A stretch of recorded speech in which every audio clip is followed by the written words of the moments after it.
నమస్తే, నా పేరు ప్రశాంతి. ఎస్ న్యూస్ కు స్వాగతం. ముందుగా హెడ్లైన్స్ చూద్దాం. రోడ్డు వెంట ఆక్రమణలు స్వచ్ఛందంగా తొలగించాలి. వారం రోజుల్లో గ్రామాభివృద్ధికి ప్రణాళికలు. ప్రజలు సహకరించాలి. నందివెలుగు గ్రామంలో ప్రజలతో ప్రత్యేక అధికారి మండల తహసీల్దార్ కేవి గోపాలకృష్ణ.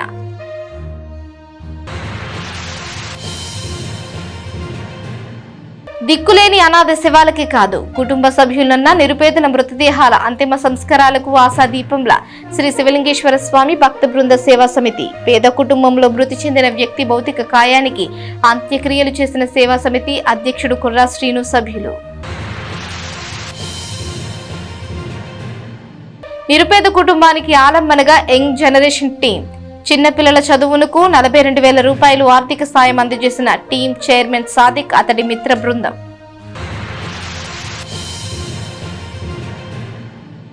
గుంటూరు జిల్లా కలెక్టర్ సాయికాంత్ వర్మ తెనాలి పట్టణంలో విస్తృతంగా పర్యటించారు. వివిధ ప్రభుత్వ కార్యాలయాలను, జిల్లా ప్రభుత్వ ఆసుపత్రిని సందర్శించారు. సమగ్ర పరిశీలన చేశారు. గుంటూరు జిల్లా కలెక్టర్గా ఇటీవల బాధ్యతలు చేపట్టిన ఐఏఎస్ అధికారి సాయికాంత్ వర్మ తొలిసారిగా తెనాలిలో విస్తృతంగా పర్యటించారు. మంగళవారం సాయంత్రం తెనాలి వచ్చిన జిల్లా కలెక్టర్ సాయికాంత్ వర్మ ముందుగా సబ్ కలెక్టర్ కార్యాలయానికి చేరుకున్నారు. ఇన్ఛార్జ్ సబ్ కలెక్టర్ లక్ష్మీకుమారి స్వాగతం పలికారు. డివిజన్ కు సంబంధించిన అంశాలను అడిగి తెలుసుకున్నారు. కార్యాలయాన్ని సందర్శించిన అనంతరం మండల తహసీల్దార్ కార్యాలయానికి వెళ్లారు. మండల తహసీల్దార్ కేవి గోపాలకృష్ణ సిబ్బందితో మాట్లాడారు. రెవెన్యూ రికార్డుల పురోగతిపై మాట్లాడారు. అక్కడి నుంచి చెంచుపేటలోని జిల్లా ప్రభుత్వ ఆసుపత్రికి చేరుకున్నారు. వివిధ వార్డులను సందర్శించారు. రోగులతో మాట్లాడి వారికి అందుతున్న ఆహారం, వైద్య సేవలను గురించి తెలుసుకున్నారు. సంతృప్తిని వ్యక్తం చేశారు. ఆసుపత్రిలో మందుల గురించి వైద్యాధికారులను ప్రశ్నించి తెలుసుకున్నారు. పరిశీలన అనంతరం వైద్యాధికారులతో సమావేశమయ్యారు. ఆసుపత్రి నిర్వహణ తదితర అంశాలను సమీక్షించారు. ఆసుపత్రి సూపరింటెండెంట్ డాక్టర్ సౌభాగ్యవాణి, ఇతర వైద్యాధికారులు పాల్గొన్నారు.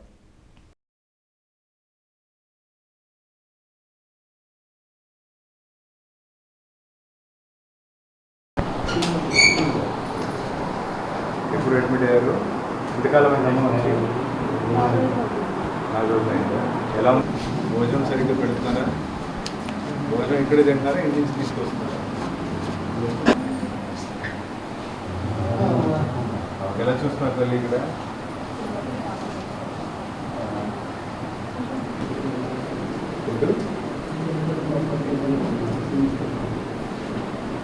చూస్తున్నారా?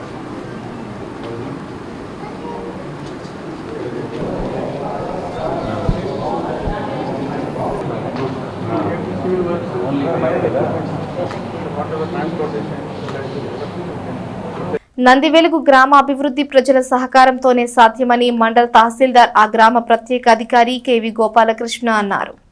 రూరల్ మండల గ్రామం నందివెలుగులో గ్రామ ప్రత్యేక అధికారి మండల తహసీల్దార్ కేవి గోపాలకృష్ణ మంగళవారం గ్రామంలో పర్యటించారు. గ్రామంలోని శానిటేషన్ పరిస్థితులను పరిశీలించారు. రోడ్ల ఆక్రమణలను గమనించారు. నందివెలుగు హనుమాన్ పాలెం ప్రధాన రహదారిలో ఆక్రమణల వల్ల మురుగు కాల్వల బాగు కష్టంగా తయారైందని చెప్పారు. రోడ్లపై పశువులు కట్టడం, వ్యర్థాలు వేయటం వంటి చర్యలను నిలిపివేయాలని సూచించారు. కొబ్బరి బోండాల వ్యర్థాలను రోడ్లపై పారేస్తున్న వారిపై జరిమానాలు విధించాలని హెచ్చరించారు.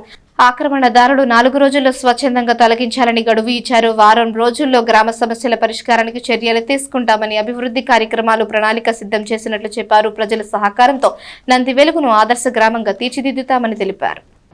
నేను మీ తహసీల్దార్ని, నందివెలుగు గ్రామ పంచాయతీకి ప్రత్యేక అధికారిగా ఉన్నాను.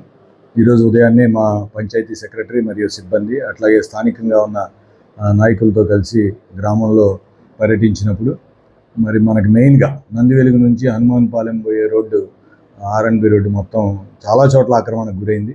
మరి అలాగ పర్మనెంట్గా ఆక్రమణకు గురి కావడం వల్ల కింద మన పంచాయతీ సిబ్బంది కాలువలు తీసే పరిస్థితి కూడా లేకుండా పోయింది. అంతేకాకుండా ఎక్కడికక్కడ గేదెలను కూడా రోడ్డు మీద కట్టేయడం, మరి చెత్త కుప్పలన్నీ కూడా రోడ్డు మీద పడేయటం, ఏదైనా గమనిస్తే అంతా చెత్తా చెదారం అంతా కూడా రోడ్డు మీద వేస్తున్నారు. మరి ఎంత పంచాయతీ సిబ్బంది శానిటేషన్ కార్యక్రమం చేసినా ప్రజలందరి సహకారం లేకుండా గ్రామాల అభివృద్ధి అయితే జరగదు. నేను నా వైపు నుంచి మిమ్మల్ని అందరినీ ప్రత్యేకంగా విజ్ఞప్తి చేస్తున్నా. మీరందరూ సహకరిస్తే ఖచ్చితంగా నందివెలుగు గ్రామాన్ని ఒక ఆదర్శవంతమైన గ్రామంగా ఖచ్చితంగా మారుద్దాం. మీ అందరూ సహకారం కావాలి. ప్రజలందరూ ఎక్కడ పడితే అక్కడ ఆక్రమించవాకండి. రోడ్లని, పంచాయతీ స్థలాన్ని ఎక్కడ ఆక్రమించొద్దు. అలాగే కొంతమంది వ్యక్తులు తెనాలి నుంచి మరి ఆటోల్లో వాటిల్లో కొబ్బరి బొండాలను వాటిని తీసుకొచ్చి ఇక్కడ కాలువ కట్ట మీద నందివెలుగు దగ్గర పోస్తున్నట్టుగా కూడా మాకు సమాచారం ఉంది. అట్లాంటి వాళ్ళని కూడా గుర్తిస్తాం. ఎట్టి పరిస్థితుల్లో అలా చేయకండి. ఫైన్ విధించడమే కాకుండా అవసరమైతే చట్టపరంగా చర్యలు కూడా తీసుకుంటాం. వారందరికీ ఇప్పుడు ఎవరైతే ఆక్రమణలు చేశారో వారందరికీ కూడా ఒక 4 రోజులు సమయం ఇచ్చాం, రిక్వెస్ట్ చేసాం. మరి వారందరూ కూడా ఇన్ రిప్లై సహకరిస్తామని కూడా తెలియజేశారు. మళ్ళీ ఒక వారం రోజుల్లో ఎక్కడెక్కడైతే సమస్యలు ఉన్నాయో డబ్బులతో కూడుకున్న పనులు ఏంటో కూడా లిస్ట్ అవుట్ చేసాం. అట్లాగే డబ్బు ఖర్చు పెట్టకుండా గ్రామంలో ఏమేమి అభివృద్ధి చేయొచ్చో కూడా మా దగ్గర జాబితా తయారైంది ఇప్పటికే. ఇవన్నీ కూడా గౌరవనీయులైన మంత్రివర్యులు శ్రీ నాదెండ్ల మనోహర్ సార్ దృష్టికి తీసుకెళ్తాం. ఖచ్చితంగా వారి సలహాలు సూచనలు ప్రయారిటీ ఏంటి అనేది కూడా తెలుసుకొని ప్రజలందరికీ. పట్టణ నందులపేటలోని తెలుగు యువత కార్యాలయంలో రాష్ట్ర ముఖ్యమంత్రి నారా చంద్రబాబు నాయుడు జన్మదిన వేడుకలను ఘనంగా నిర్వహించారు. టీఎన్ఎస్ఎఫ్ జిల్లా అధ్యక్షుడు కొసరాజు సన్ని, తెనాలి నియోజకవర్గ అధ్యక్షుడు పుట్టి అన్వేష్, పల్లెంపాటి బాలాజీల ఆధ్వర్యంలో సోమవారం రాత్రి నందులపేటలోని తెలుగు యువత కార్యాలయంలో రాష్ట్ర ముఖ్యమంత్రి నారా చంద్రబాబు నాయుడు జన్మదిన వేడుకలను ఘనంగా నిర్వహించారు. ముఖ్య అతిథులుగా తెలుగు యువత పట్టణ అధ్యక్షుడు కొల్లూరు శ్రీధర్, మాజీ కౌన్సిలర్ పసుపులెట్టి త్రిమూర్తి, టీడీపీ పట్టణ అధ్యక్షుడు మహమ్మద్ కుద్దూస్ హాజరయ్యారు. గవిని దినేష్, రావి కార్తిక్, ఎస్కే, గడ్డిపాటి యశ్వంత్, నాగమూతు, నవీన్, దేవినేని రవి, కొనికి గోపికృష్ణ, జితేష్, వేమూరి గౌతమ్, పాలడుగు హనిత్, జగదీష్, మిల్కి తదితరులు పర్యవేక్షించారు. తెలుగు యువత అధ్యక్షులు కొల్లూరు శ్రీధర్ గారి ఆఫీస్ దగ్గర తెలుగుదేశం పార్టీ శ్రేణులు అందరూ కూడా పట్టణ పార్టీ అధ్యక్షులు ఫ్లోర్ లీడరు త్రిమూర్తి గారు, టీఎన్ఎస్ఎఫ్ అన్వేష్ గారు అందరి సమక్షంలో ఇక్కడ సన్నీ, రాష్ట్ర అధ్యక్షులు దినేష్ అందరి సమక్షంలో కూడా బడుగు బలహీన వర్గాలందరికీ కూడా ఈ ఏరియాలో సుమారుగా 200 పైన చీరలు ఈరోజు పంపిణీ జరుగుతూ ఉంది. ఇక్కడ అందరూ కూడా కేక్ కట్ చేసి మిఠాయిలు పంచుకొని బాబు గారు నిండు 100 ఏళ్ళు ఆయుర ఆరోగ్యాలతో ఈ రాష్ట్రాన్ని పరిపాలించాలని కోరుకుంటూ సెలవు తీసుకుంటాం. జాతీయ తెలుగుదేశం పార్టీ అధ్యక్షులు రాష్ట్ర ముఖ్యమంత్రి మాన్యశ్రీ నారా చంద్రబాబు నాయుడు గారి 76వ జన్మదినోత్సవం సందర్భంగా తెనాలి పట్టణ తెలుగుదేశం పార్టీ యువత అధ్యక్షులు కొల్లూరు శ్రీధర్ గారు, జిల్లా టీఎన్ఎస్ఎఫ్ అధ్యక్షులు కొసరాజు సన్ని గారు, అదేవిధంగా తెనాలి పట్టణ టీఎన్ఎస్ఎఫ్ అధ్యక్షులు పుట్టి అన్వేష్ గారు, వారి మిత్ర బృందం అందరి సౌజన్యంతో ఈరోజు ఘనంగా బాబు గారి పుట్టినరోజు వేడుక చేసుకోవడం సంతోషదాయకం. వాళ్ళని ప్రత్యేకంగా తెలుగుదేశం పార్టీ తరఫున మన నాయకులు ఆల్పాటి రాజేంద్ర ప్రసాద్ గారి తరఫున అభినందిస్తూ ఉన్నాం. పుట్టినరోజు వేడుక అంటే ఏదో పార్టీలు చేసుకోవడం, పండుగలు చేసుకోవడం కాకుండా మానవ సేవే మాధవ సేవ అనే బంధాన్ని తెంచే విధంగా ఏ విధంగా సేవా తత్పరత అందరిలో రావాలనే ఉద్దేశంతో, ఏ ఉద్దేశం అయితే తెలుగుదేశం పార్టీలో బెత్తడి పొట్టకి గుప్పటి అన్నం పెట్టాలనే ఉద్దేశంతో పార్టీ ఆవిర్భావం, దాని తర్వాత అన్నా క్యాంటీన్లు ఏర్పాటు చేసి ఈరోజు రాష్ట్ర వ్యాప్తంగా ఉన్నటువంటి 269 అన్నా క్యాంటీన్లో కూడా ఉచితంగా నారా భువనేశ్వరి గారు 76 జన్మదిన సందర్భంగా 76 లక్షల రూపాయలు వితరణగా ఒకరోజు ఖర్చు కింద ఏదైనా పుట్టినరోజు వేడుకలు కానీ ఇంకో సందర్భాలు ఏదైనా కానీ అన్నా క్యాంటీన్ల ద్వారా పేదవాడికి కడుపు నిండే కార్యక్రమం చేయాలనే సదుద్దేశంతో పిలుపునివ్వడం. ఈరోజు అదే దిశగా ఈరోజు ఈ యువత విద్యార్థి నాయకులు మాకు శ్రీధర్ కానీ వాళ్ళ మిత్ర బృందం సన్ని కానీ అన్వేష్ కానీ వీళ్ళు కూడా పేదవాడికి బట్టల పంపిణీ కార్యక్రమం చేయడం చాలా సంతోషకరం. ఎందుకంటే చంద్రబాబు నాయుడు గారి వారి సతీమణి భువనేశ్వర్ గారి పిలుపు మేరకు వీళ్ళు కూడా అందుకని ఆ కార్యక్రమాన్ని చేస్తున్నందుకు ప్రత్యేకంగా ధన్యవాదాలు తెలియజేస్తాను. అదేవిధంగా ఏదైతే చంద్రబాబు నాయుడు గారు ఆయన రాజకీయ రంగప్రవేశం విద్యార్థి దశ నుండి శాసనసభ్యుడిగా, మంత్రిగా, ఆ తర్వాత తెలుగుదేశం పార్టీ ప్రస్థానంలో ఎన్టీ రామారావు గారి నాయకత్వంలో రాష్ట్ర పార్టీ ప్రధాన కార్యదర్శిగా, ఆ తర్వాత ఎన్నో అంశాలు మీ అందరికీ కూడా తెలుసు ఏ విధంగా రాజకీయ ప్రస్థానం కొనసాగింది. తర్వాత తెలుగుదేశం పార్టీ అధ్యక్షులు కావటం, ముఖ్యమంత్రి అయిన తర్వాత ఉమ్మడి రాష్ట్రంలో హైదరాబాద్ని ఏ విధంగా అభివృద్ధి చేశారో, ఏ విధమైన మార్పులు తీసుకొచ్చారో, ఏ విధమైన సంక్షేమాన్ని తీసుకొచ్చారో ఇవాళ నిలువెత్తు రూపం హైదరాబాద్ చంద్రబాబు నాయుడు గారి. పట్టణానికి చెందిన ప్రముఖ సామాజిక సేవా సంస్థ యంగ్ జనరేషన్ టీం ఆధ్వర్యంలో 2 చిన్నపిల్లల విద్యాభ్యాసానికి ఆర్థిక సాయం అందజేశారు. తెనాలి పట్టణానికి చెందిన సుధాకర్ అనే వ్యక్తి ఆటో నడుపుకుంటూ జీవనం కొనసాగిస్తున్నాడు. తన కొడుకు అయ్యి మహేష్కి సంవత్సరం క్రితం కరెంటు షాక్ కొట్టి తన చెయ్యి కోల్పోవలసి వచ్చింది. వైద్య ఖర్చులు కప్పులయ్యాయి. ప్రస్తుతం రోజు గడవటానికి కూడా కష్టంగా ఉన్న పరిస్థితుల్లో సాయం కోసం యంగ్ జనరేషన్ టీం వ్యవస్థాపకుడు చైర్మన్ షేక్ సాదిక్ ను సంప్రదించారు. దీంతో ఆ కుటుంబానికి నెలల నిత్యావసర సరుకులను అందిస్తూ వచ్చారు. ఈ క్రమంలో వారి ఇద్దరి పిల్లలను చదివించాలని నిర్ణయించారు. 1వ తరగతి 2వ తరగతి చదువుతున్న పిల్లలు మహేష్, బిందుశ్రీల స్కూల్ ఫీజుల కోసం 42,000ను మంగళవారం అందజేశారు. కార్యక్రమంలో young generation team founder chairman Shaik Sadiq, Varshini, Malik, Shiva, Vamsi, Jagadish తదితరులు పాల్గొన్నారు. మరి ఈరోజు ఎంతో ఆనందంగా ఉంది. మా యంగ్ జనరేషన్ టీం ఆధ్వర్యంలో గత సంవత్సరం కాలం నుంచి 2 పిల్లల్ని చదివించడం జరుగుతుంది నెహ్రూ నికేతన్ స్కూల్లో.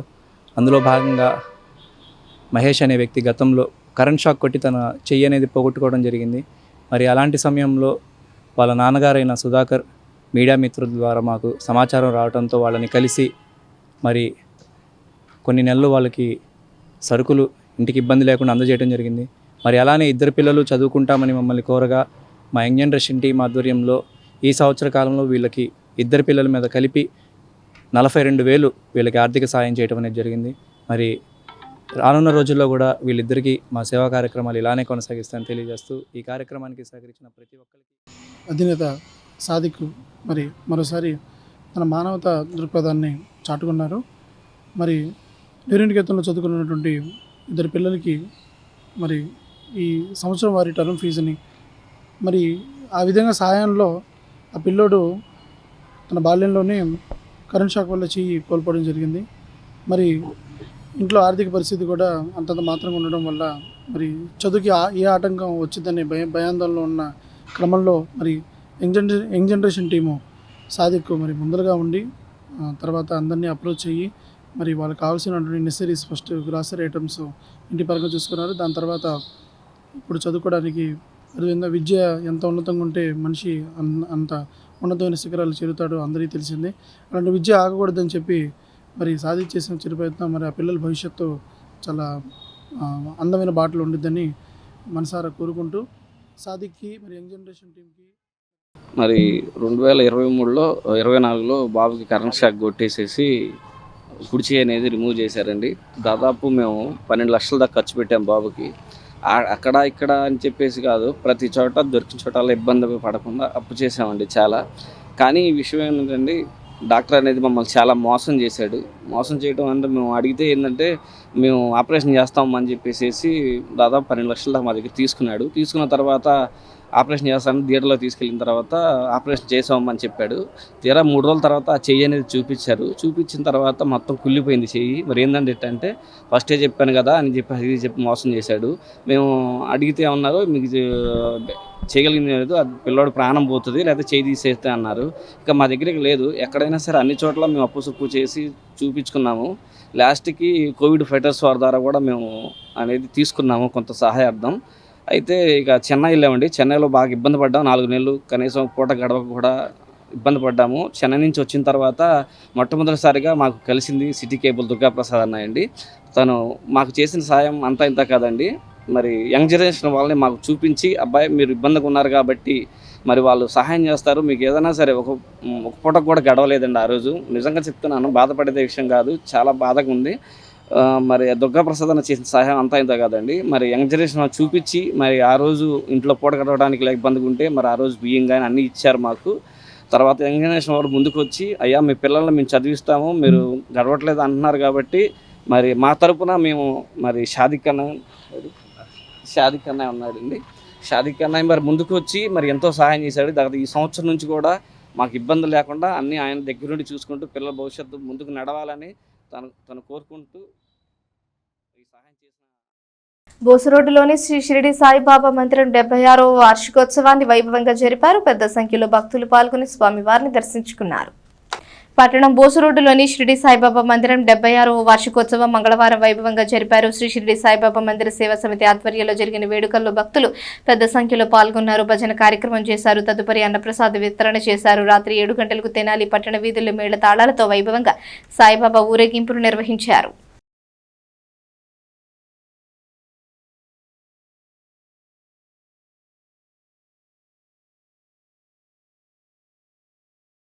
దక్షిణాపదంలో మొట్టమొదటి శ్రీ షిరిడి సాయిబాబా మందిరము తెనాలి బోస్ రోడ్లో గల మందిరములో 21/4/26న 76వ వార్షికోత్సవము అత్యంత వైభవముగా జరుపబడుచున్నది. భక్తులు వేలాదిగా పాల్గొని భజన కార్యక్రమం నిర్వహించినారు. తదుపరి అన్నదాన కార్యక్రమం జరుపబడును.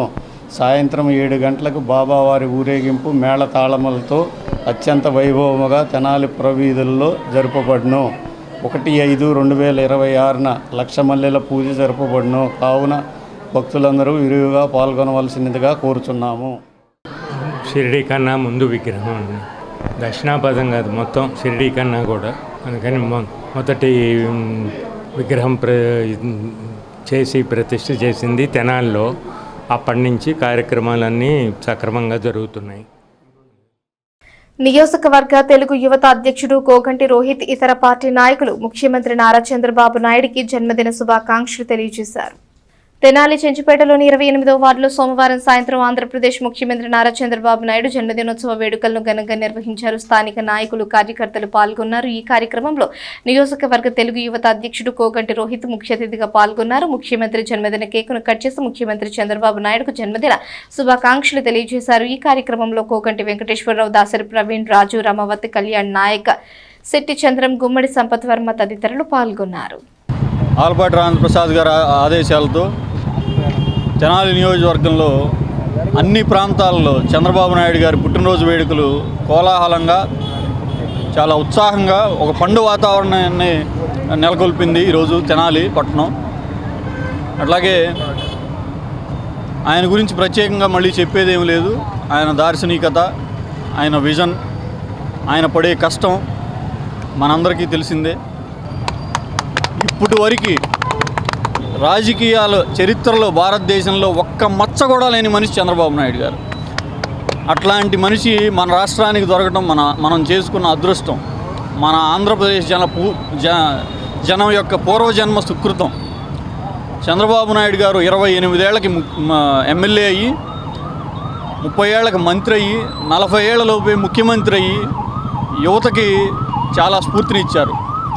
ఆయన ఈ రోజుకి ఒక సంకల్పం చేశారంటే ఎన్ని కష్టాలు ఎదురైనా, ఎన్ని ఇబ్బందులు ఎదురైనా దాన్ని సాధించేదాకా నిద్రపోరు. మన డైనమిక్ లీడర్, మరి 76 సంవత్సరాలు ఉన్నాయంటే ఎవరు నమ్మే స్థితిలో లేరు. అలాంటి మరి విజనరీ ముఖ్యమంత్రి మనకున్నారంటే మనం ఎంతో అదృష్టవంతులమే. మరి ప్రత్యేక రాష్ట్రంగా మరి ఆంధ్రప్రదేశ్ మరి విడిపోయినప్పుడు మరి ఆయన బస్సులో ఉండి మరి మన ఆంధ్ర రాష్ట్రాన్ని మరి బస్సులో ఉండి పరిపాలించి మరి మనం చూస్తాము. అమరావతి చూసినట్లయితే మనం మరి ఆంధ్రప్రదేశ్లో ఉన్నామా, లేకపోతే వేరే కంట్రీలో ఎక్కడన్నా సింగపూరు లేకపోతే మలేషియా వేరే కంట్రీలో ఉన్నామనే విధంగా మరి మన అమరావతి ఉందంటే అది ఏకైక వ్యక్తి ఉద్దేశం ఎవరంటే అది ఒక్క చంద్రబాబు నాయుడు గారి ఉద్దేశం వల్లనే మరి అది జరుగుతుంది. ఎవరు లేని అనాథ శవాలకే కాదు, కుటుంబ సభ్యులు ఉండి దహన సంస్కారాలకు సహితం డబ్బులు లేని వారికి శ్రీ శివలింగేశ్వర స్వామి భక్త బృంద సేవా సమితి ఆశాదీపంలో కనిపిస్తోంది. పట్టణ గంగానమ్మపేటలోని ఓ హాస్పిటల్పై అంతస్తులో తూరగాని కుమారి, ఆమె కుమారుడు దుర్గారావు నివసిస్తున్నారు. మార్కెట్లో పళ్ల వ్యాపారం చేస్తూ ఉండే 33 ఏళ్ల దుర్గారావు కొంతకాలంగా అనారోగ్యంతో బాధపడుతూ మంగళవారం ఉదయం 6 గంటల ప్రాంతంలో మరణించాడు. అతడి అంత్యక్రియలకు సైతం తల్లి, కుమారి దగ్గర డబ్బులు లేవు. దీంతో తన బిడ్డ అంతిమ సంస్కారాలను చేసి పెట్టమని శ్రీ శివలింగేశ్వర స్వామి భక్త బృంద సేవా సమితి అధ్యక్షుడు కుర్రా శ్రీనును అభ్యర్థించారు. దీంతో సేవా సమితి సభ్యులను కలుపుకొని దుర్గారావు మృతదేహాన్ని తమ వాహనంలో బుర్రిపాలెం రోడ్డులోని మహాప్రస్థానానికి తరలించారు. సాంప్రదాయ పద్ధతిలో అంత్యక్రియలను నిర్వహించారు. ఈ సందర్భంగా కుర్రా శ్రీను మాట్లాడుతూ గుంటూరుకు చెందిన స్వామి జ్ఞానప్రసన్న పిలుపు ప్రకారం అన్నదానం, శవదహనం చేస్తున్నామని చెప్పారు. కార్యక్రమంలో పిన్నెల రాఘవ, పోతురాజు, సేవ సమితి సభ్యులు పాల్గొన్నారు. ఈ రోజున ఉదయం 6 గంటల ప్రాంతంలో తెనాలి గంగానమ్మపేటకు చెందిన మరి సురగాని కుమారి అనే ఆమె ఫోన్ చేశారు. వారి కుమారుడు స్వర్గస్థులైనట్టుగా అనారోగ్యంతో తెలిపారు. మరి దీనిపైన మా యొక్క టీంకి అందరికి కూడా మెసేజ్ పెట్టుకొని మరి గంగానమ్మపేటలోకి వెళ్ళి, గంగానమ్మపేటలో మస్తానం హాస్పిటల్ పక్కన ఆ బిల్డింగ్లో వీళ్ళు అద్దెకుంటున్నారు. మరి వెళ్ళి చూస్తే ఒకడే మరి గుండెపోటుతో మరణించినట్టుగా అక్కడ చుట్టుపక్కల వారు, ఆ బిల్డింగ్ యజమాని కూడా తెలియపరచడం జరిగింది. మా యొక్క శివలింగేశ్వర స్వామి భక్తబుద్ధ సేవా సమితి అందరూ కూడా సభ్యులు కూడా కలిసి వచ్చి ఈ యొక్క పార్థివ దేహాన్ని మరి అమ్మగారిని కూడా మరి మహాప్రస్థానాన్ని తీసుకొచ్చి ఆమె కళ్ళ ముంగలే ఆమె ఏదైతే కోరుకున్నారో భూస్థాపితం అడిగారు, అదేవిధంగా ఖననం చేయడం జరిగింది. మరి యొక్క కార్యక్రమంలో ఎక్కడ కూడా ఒక రూపాయి కూడా తాకుండా ఏదైతే నియమ నిబంధనలు స్వామి జ్ఞానప్రసన్న గారు చెప్పారో నాటి నుంచి కూడా ఈ యొక్క సేవలు కొనసాగుతాయని చెప్పి ఆకలితో ఉన్న వాళ్ళకి అన్నం పెడతాం. ఎవరైనా అనాథలుగా చనిపోయినా కానీ నిస్సహాయులుగా అంటే వీళ్ళ అందరూ ఉన్నా కానీ వీళ్ళ అమ్మగారు ఒకలే అయిపోయారు, ఎవరు చేసుకోవడానికి ఇబ్బంది అవుతుందనగా మరి మాకు తెలియపరిస్తే మేము కూడా వచ్చేసానికి ఈ కార్యక్రమం ఒక రూపాయి కూడా ఎక్కడ తాకుండా స్వచ్ఛందంగా ప్రజాసేవలో తరిస్తున్న ముఖ్యమంత్రి నారా చంద్రబాబు నాయుడుకు ఆయురారోగ్య అష్టైశ్వర్యాలకు భారత జాతిపిత మహాత్మా గాంధీజీ దివ్యానుగ్రహం కలగాలని శ్రీ మహాత్మా సేవా శాంతి ఆశ్రమం వ్యవస్థాపకుడు వజ్రాల రామలింగాచారి ఆకాంక్షించారు. రాష్ట్ర ముఖ్యమంత్రి నారా చంద్రబాబు నాయుడు 76వ జన్మదినాన్ని సోమవారం తెలుగుదేశం పార్టీ నాయకులు ఘనంగా జరుపుకున్నారు. అందులో భాగంగా బుర్రిపాలెం రోడ్డులోని శ్రీ మహాత్మా సేవా శాంతి ఆశ్రమంలో వృద్ధులకు పళ్లు పంపిణీ చేశారు. మున్సిపల్ మాజీ vice chairman Madala Koteswararao, Tenali cooperative urban bank vice chairman Akkisetti Venkateswararao, Venigalla Narayana, Sivaprasad, Jasti Satyanarayana, Garikapati Renukayya మాస్టారు, ఆశ్రమవాసులు పాల్గొన్నారు. 76వ పుట్టినరోజు ఆంధ్రప్రదేశ్ ముఖ్యమంత్రి గవర్నర్ శ్రీ నారా చంద్రబాబు నాయుడు గారు. నారా చంద్రబాబు నాయుడు గారు సేవలు చాలా విలువైనవి. ప్రతి మనిషి కూడా బాధ్యతతో జీవించాలంటే ఆయన యొక్క సేవలను మనం గుర్తించాలి. ఏ పార్టీ అయినా ఏ ప్రాంతమైనా కుల మత వర్గానికి అతీతంగా మన ప్రజాస్వామ్యంలో పరిపాలన సాగుతుంది. చంద్రబాబు నాయుడు గారు 76 సంవత్సరాలులో కూడా మనకంటే యాక్టివ్గా చేస్తున్నారు. ఒక సామాన్య కుటుంబంలో ఒక సంసారాన్ని కనుక ఈదాలంటే నానా అవసరపడతారు. మరి 5 కోట్ల మంది పైగా ఉన్నటువంటి జనాభాని ఎంతో బాధ్యతగా నిర్వర్తిస్తున్నారు, అనేక శాఖలు చేస్తున్నారు. మరి లోకేష్ గారు కూడా తగిన కుమారుడుగా నేను భావిస్తున్నాను. నారా చంద్రబాబు నాయుడు గారికి ఆయురారోగ్య అష్టైశ్వర్యం కలగాలని, సుఖశాంతులు కలగాలని, ప్రజాసేవలో తరించాలని, ప్రజాస్వామ్య విలువలు పాటిస్తూ జీవించాలని, అభివృద్ధిలోకి రాష్ట్రాన్ని తీసుకెళ్తారని నేను ఆశిస్తున్నాను. నారా చంద్రబాబు నాయుడు గారి 76వ జన్మదిన సందర్భంగా గాంధీ ఆశ్రమంలో ఆశ్రయవాసులు మరి నిర్వాహకులు రావులుగాచారి గారు మరి మా అందరి సమక్షంలో కేక్ కట్ చేసి మరి ఆయన పుట్టినరోజులు ఘనంగా జరుపుకోవడం జరిగింది. మరి ఆయన గురించి చెప్పాలంటే మరి అభివృద్ధి ప్రదాత, అలాగే పేదలు బడుగు బలహీన వర్గాల సంక్షేమం గురించి ఆలోచించే నాయకుడు, అలాగే విజనరీ నాయకుడు, సాంకేతికతని పురుగు పుచ్చుకొని ప్రజలకు ఉపయోగపడేటట్టు చేసేటువంటి గొప్ప నాయకుడు.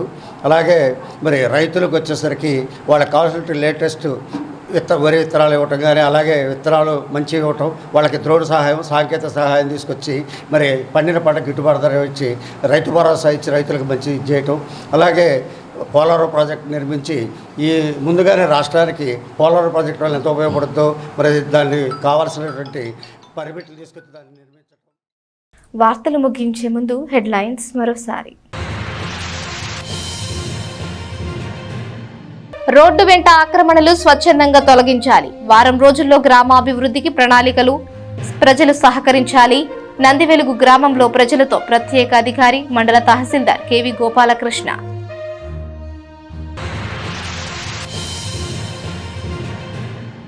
దిక్కులేని అనాథ శవాలకి కాదు, కుటుంబ సభ్యులన్న నిరుపేదల మృతదేహాల అంతిమ సంస్కారాలకు ఆశాదీపంలా శ్రీ శివలింగేశ్వర స్వామి భక్త బృంద సేవా సమితి. పేద కుటుంబంలో మృతి చెందిన వ్యక్తి భౌతిక కాయానికి అంత్యక్రియలు చేసిన సేవా సమితి అధ్యక్షుడు కుర్రా శ్రీను, సభ్యులు.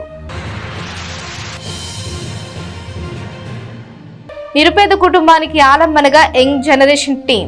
చిన్నపిల్లల చదువునకు 42,000 రూపాయలు ఆర్థిక సాయం అందజేసిన టీం చైర్మన్ సాదిక్, అతడి మిత్ర బృందం.